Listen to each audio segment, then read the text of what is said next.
Once you've printed out all pattern sheets, they should be arranged and glued together. Put the first and the second sheet together. Carefully match all lines and squares, and secure them by gluing. If your printer has left white space at the edges just like mine, they're blank areas, not borders. Do not trim them. The printer just can't technically print at the very edges, so it's not a big deal. It should still be precise provided you've chosen to print in actual size. Ignore these blank areas at the edges. Prolong the lines in your head and glue the sheets together.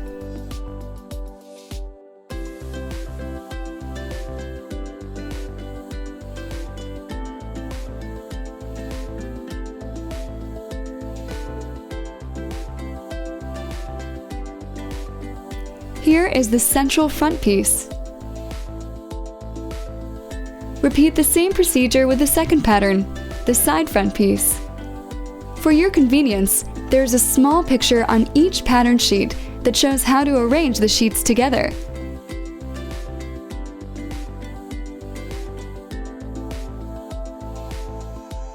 The sheet at hand is marked gray, so you can easily tell what pattern you're holding and what to match it with.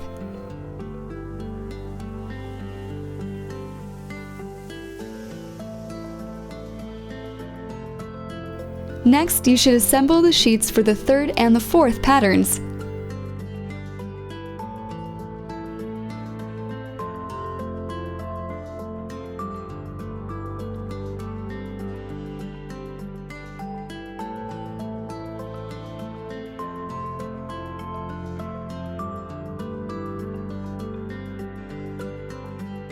Our pattern is ready. It's time to apply alterations to the pattern in accordance with our calculations. There are two ways you can go. You can cut the patterns out as is and sew a mock-up based on them. Then you'll measure it, perform your calculations, transfer the paper patterns onto cardboard or plastic, and keep them for future reference. It'll be your standard pattern, and you can mark all alterations right on it.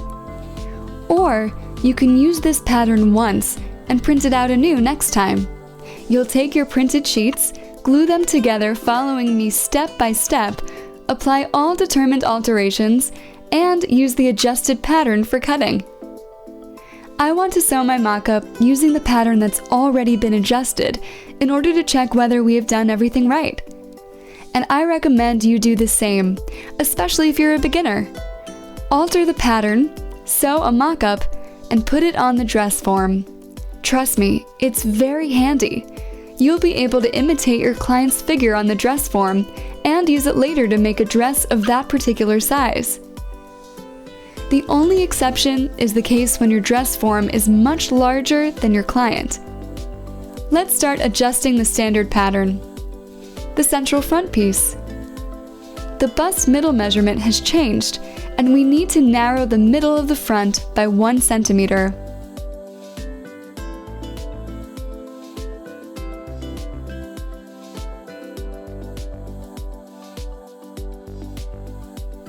The clip towards the neckline also needs to be changed by 1.5 centimeters, but I will apply this alteration later when changing the top line of the pattern. The side front piece. We need to alter the side seam of the front. I shifted inwards by 0.5 centimeters at the bust line level, 0.5 centimeters under the bust, 0.5 centimeters at the waistline and at the stomach level, and leave it as is at the hip line.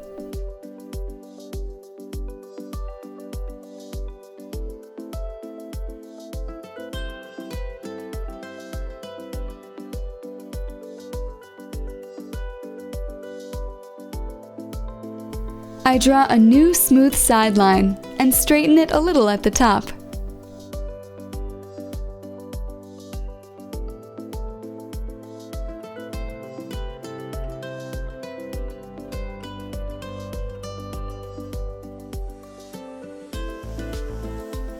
Here's another essential thing. I took the hip circumference measurement 19 centimeters below the waistline. You should stick to the same level when applying alterations. If your pattern happens to be too short, for example, your client's buttocks are located 22 centimeters below the waistline, you should prolong it, redraw the hip line, and apply all alterations at the required level. On my pattern, the hip line is 19 centimeters below the waistline.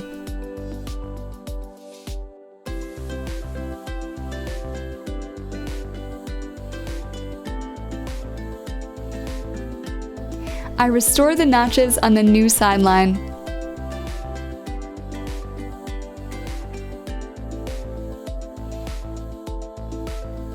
The side back piece. I transfer the alterations onto the side seam of the back. The values are slightly different, but the sideline should have the same configuration as on the front piece. I shift it inwards by 1.5 centimeters at the bust line level, 0.5 centimeters under the bust, 1.5 centimeters at the waistline and at the stomach level, and 1 centimeter at the hip line. Then I transfer all notches.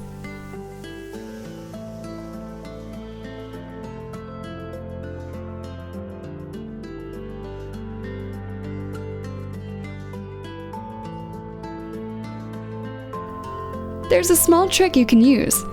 Cut out the side front piece along its new side seam line.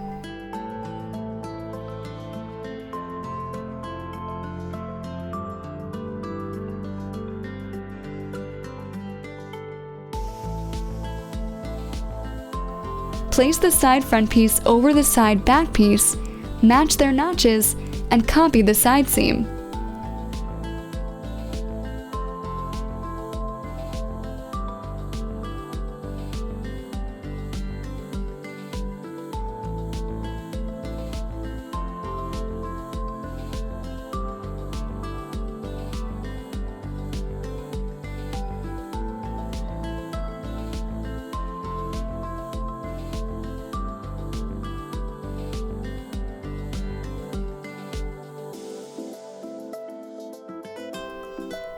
However, there's something you should keep in mind. You need to even out the length of the new side seam to make it identical to the initial side seam length. Let me show you how to do it. I have glued another set of sheets, 3 and 4, and cut out the side front piece to have its initial configuration at hand. The side seam of the side back piece has the same configuration, so one pattern is enough. The length of the side seam changes whenever you alter it. In order to preserve its initial length, I place the initial pattern over the adjusted one, match their waistlines, and compare the length of the side seam. When you make such alterations, the length of the side seam changes inevitably, at least by a couple of millimeters, either up or down. I redraw the top of the seam. Later, we will alter the clip and draw the final line. But for now, it should look like this.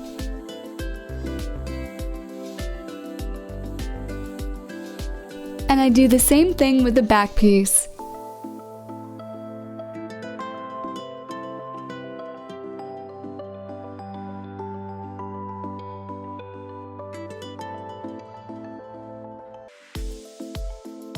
I place the initial pattern over the adjusted side back piece and transfer the top of the side seam.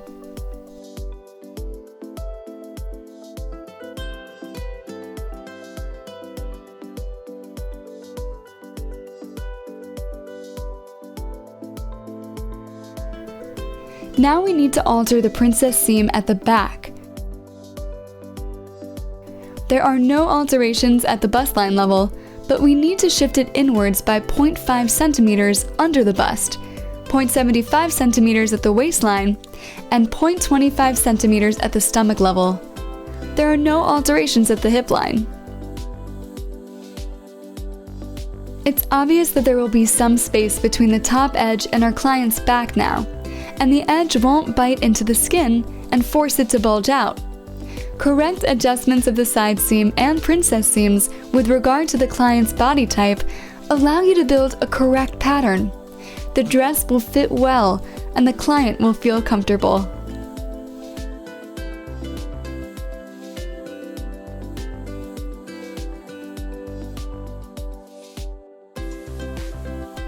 I redraw the princess seam and transfer the notches.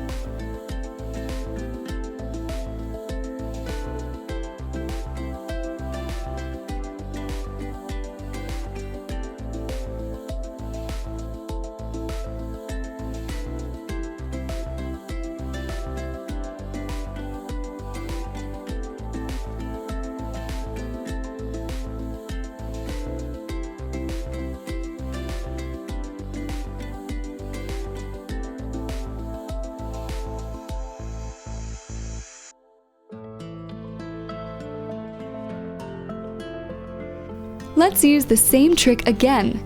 Cut the side back piece along the adjusted princess seam and use it as a stencil for the second half of the back.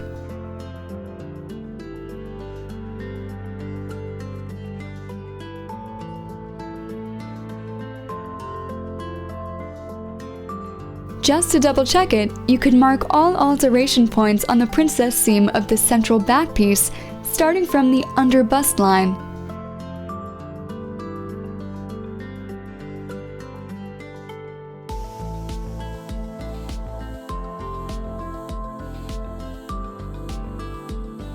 Then you match it with the princess seam of the side back piece. In my case, they match perfectly. The line passes through the reference points I've marked. I redraw the princess seam.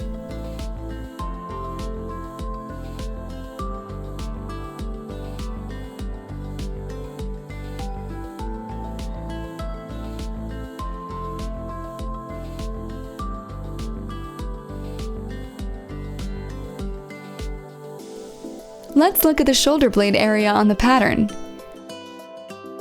We don't want the actual distance between the waistline and the shoulder blades to exceed 20 centimeters.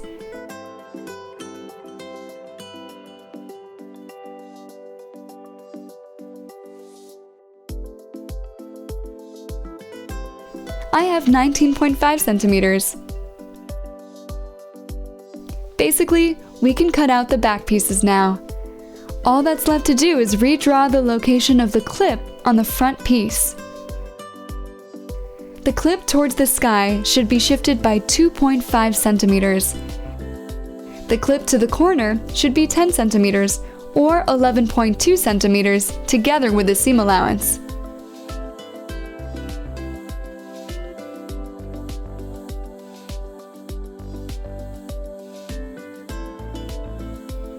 I redraw the top line with regard to the adjusted clip measurements. In this particular case, we are adjusting the standard pattern down.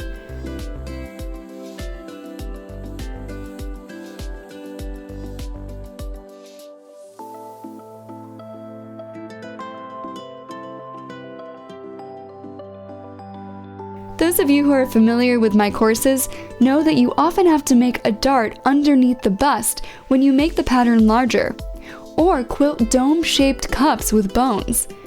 I delve into this issue in the previous edition of my Wedding Dresses DVD and book, and in the books from the Dresses for Full-Figured Ladies series. You don't have to deal with this issue if your client has small breasts. The princess seam on the side front piece became 2.1 centimeters shorter after I adjusted the clip measurements. I shortened the princess seam of the central front piece by the same 2.1 centimeters and shift the clip towards the neckline down by 1.5 centimeters. Then I draft the neckline.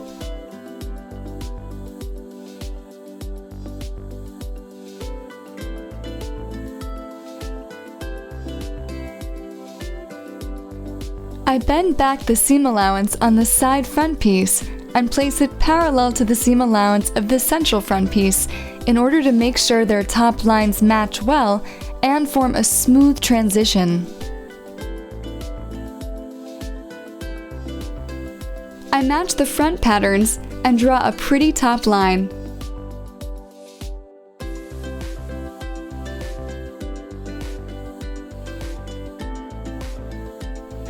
The top of the dress looks like this with its neckline enhanced. And now we can cut out the patterns following their adjusted outlines and sew a mock-up of our dress.